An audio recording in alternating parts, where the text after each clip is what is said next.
গাজায় ইসরায়েলি বর্বরতার প্রতিবাদে শিক্ষার্থীদের বিশ্বব্যাপী ক্লাস পরীক্ষা বর্জন কর্মসূচির সঙ্গে সংহতি পালন করছেন বাংলাদেশের শিক্ষার্থীরা। এ বিষয়ে আরও খবর জানাবো আপনাদের। ঢাকা বিশ্ববিদ্যালয় এবং ব্র্যাক বিশ্ববিদ্যালয় থেকে যুক্ত হয়েছেন আমাদের সহকর্মীরা। শুরুতে ঢাকা বিশ্ববিদ্যালয়ের খবরাখবর জানবো সহকর্মী আশরাফুল আলম আকাশের কাছ থেকে। আকাশ, বিশ্বব্যাপী যে কর্মসূচি হচ্ছে, এই কর্মসূচিতে ঢাকা বিশ্ববিদ্যালয়ের শিক্ষক শিক্ষার্থীদের উপস্থিতি কেমন দেখছেন, তাদের প্রতিক্রিয়া জানতে চাই। মামুন, মূলত বলা যায় যে গাজায় যে হামলা চালাচ্ছে ইসরায়েলি বাহিনী, সেই হিসাবে কিন্তু ফিলিস্তিনিদের উপর সংহতি জানিয়ে বিভিন্ন ছাত্র সংগঠন থেকে শুরু করে সাধারণ শিক্ষার্থী এবং বিভিন্ন রাজনৈতিক দল কিন্তু এ ব্যাপারে সংহতি প্রকাশ করেছে। আর সেই হিসাবে আজকে দিনভর কিন্তু বলা যায় যে সব ধরনের ক্লাস থেকে শুরু করে ক্লাস পরীক্ষা বর্জন করা হয়েছে। আর আমি যদি এই মুহূর্তে আপনাকে দেখাই যে আমরা ঢাকা বিশ্ববিদ্যালয়ে আছি, ঢাকা বিশ্ববিদ্যালয়ে আজকে সব ধরনের ক্লাস কিন্তু বর্জন করা হয়েছে। এছাড়া যে সব ধরনের ক্লাস পরীক্ষাও কিন্তু আজকে বাতিল করা হয়েছে। আর প্রশাসনিক যে কার্যক্রম সেটাও কিন্তু সকাল 9টা থেকে 11টা পর্যন্ত ঢাকা বিশ্ববিদ্যালয় থেকে বন্ধ রাখা হয়েছে। বলা যায় ফিলিস্তিনিদের উপর যে বর্বর হামলা, সেই বর্বর হামলার প্রতিবাদেই কিন্তু এই ধরনের কর্মসূচির ডাক দিয়েছে সাধারণ শিক্ষার্থী থেকে শুরু করে বিভিন্ন সংগঠন। আর আজকে দিনভর কিন্তু বিভিন্ন সংগঠনের ব্যানারে আমরা দেখেছি যে অনেক ধরনের আয়োজনের ডাক দেওয়া হয়েছে। অনেকে প্রধান সড়কে তাদের যে প্রতিবাদ সেটি করে যাবে। এছাড়াও বলা যায় যে আজকে বিভিন্ন যে রাজনৈতিক দলগুলো আছে, রাজনৈতিক দলগুলো কিন্তু এই ফিলিস্তিনিদের প্রতি সংহতি জানিয়ে তাদের যে কর্মসূচি, সেই কর্মসূচিগুলো পালন করবেন। এই ছিল ঢাকা বিশ্ববিদ্যালয় থেকে সর্বশেষ পরিস্থিতি।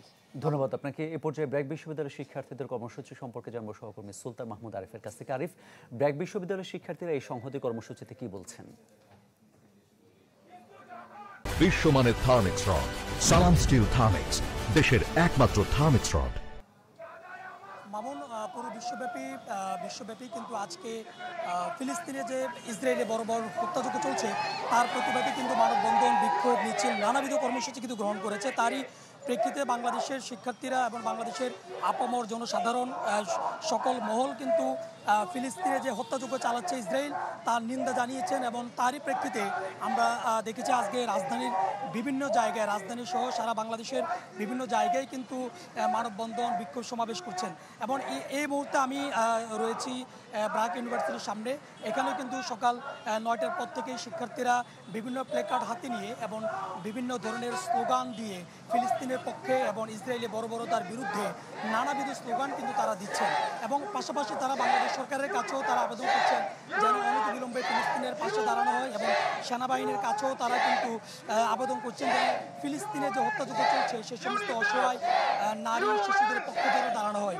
এবং পাশাপাশি তারা পুরো বিশ্ববাসীর কাছে আহ্বান করছেন যাতে করে ফিলিস্তিনের পক্ষে সারা বিশ্বের মানুষ যেন ফিলিস্তিনের পক্ষে দাঁড়ায়, ফিলিস্তিনের অসহায় নারী পুরুষ তাদের পাশে যেন দাঁড়ায়, সেটি তারা চাচ্ছেন। এবং পাশাপাশি তারা জাতিসংঘের কাছে উদারত আহ্বান জানাচ্ছেন যেন জাতিসংঘের পক্ষ থেকে যেন কার্যকর ব্যবস্থা গ্রহণ করে, এবং নিন্দা জানাচ্ছেন আমেরিকার মতো যে সমস্ত দেশগুলো এখন পর্যন্ত যে ফিলিস্তিনে হত্যাযজ্ঞ নিয়ে বিবৃতি দিচ্ছেন না কিংবা তাদের পাশে দাঁড়াচ্ছেন না বা স্পষ্ট কোনো বক্তব্য দিচ্ছেন না, সেই নিন্দা কিন্তু তারা জানাচ্ছেন। এবং শিক্ষার্থীদের দাবি যেন যে ফিলিস্তিনে যে সমস্ত দুর্বল শিশু রয়েছে এবং যে সমস্ত শিশুদেরকে হত্যা করা হচ্ছে, নারীদেরকে হত্যা করা হচ্ছে, যেন তাদের পক্ষে পুরো বিশ্ব দাঁড়ায়, এবং পাশাপাশি বাংলাদেশ সহ যেন পুরো বিশ্ব তাদের পক্ষে দাঁড়ায়। এই জন্য তারা দাঁড়িয়েছেন এবং নিন্দা জানিয়েছেন। তারা এই বিক্ষোভ বা মানববন্ধনটি তারা চালিয়ে যাবেন। মামুন, ধন্যবাদ আপনাকে।